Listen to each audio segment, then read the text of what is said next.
Ipasasabina na ng Department of Justice si Orly Gutesa ang umano'y dating security aide ni dating Congressman Saldico. Ito'y dahil nga hindi na nagpapakita ngayon si Gutesa matapos ang malalaking revelasyon nito sa pagdinig sa Senate Blue Ribbon Committee.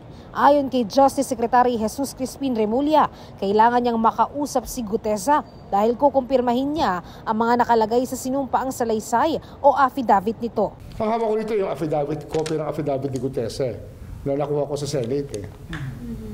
Kaya, ayun, sa, ano ba to, paragraph 24 ba to? Paragraph, sentence number 24, sinabi niya kasi gusto niya sumama sa Witness Protection Program. Binasa niya to into the record. Kaya kinausap ko siya. Kung di niya naman sinabi yun, we will just get him, put him in a normal mode lang. Pero dito kasi, kinausap ko para pumunta rito for that purpose.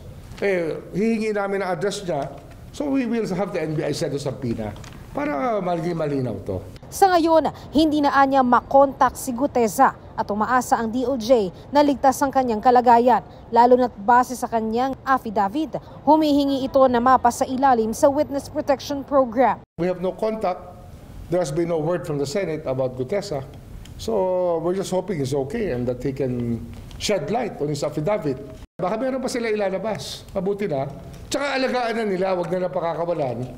Tsaka panagutan nila.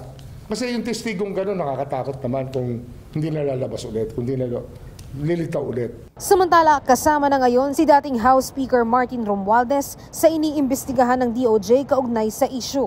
Posibleng may kinalaman umano dito ang kongresista dahil ayon kay Remulla, siya naman ang mismong pumili na umupo si dating Congressman Saldico bilang chairman ng Committee on Appropriations sa Kongreso noong kanyang termino. Kasama siya sa mga tinitingnan natin talaga na meron pananagutan dito.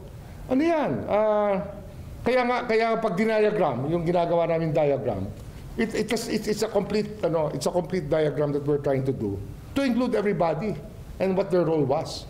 Pinag-aaralan na namin lahat yan, liability-wise. Kasi nga, Saldico, as the chairman of operations, is well known as the Speaker's choice. Alam natin yan. Galing ako ng Congress, alam ko yan eh. Yun ang pinagkakatiwalaan ng Speaker, yun ang nilagay dyan.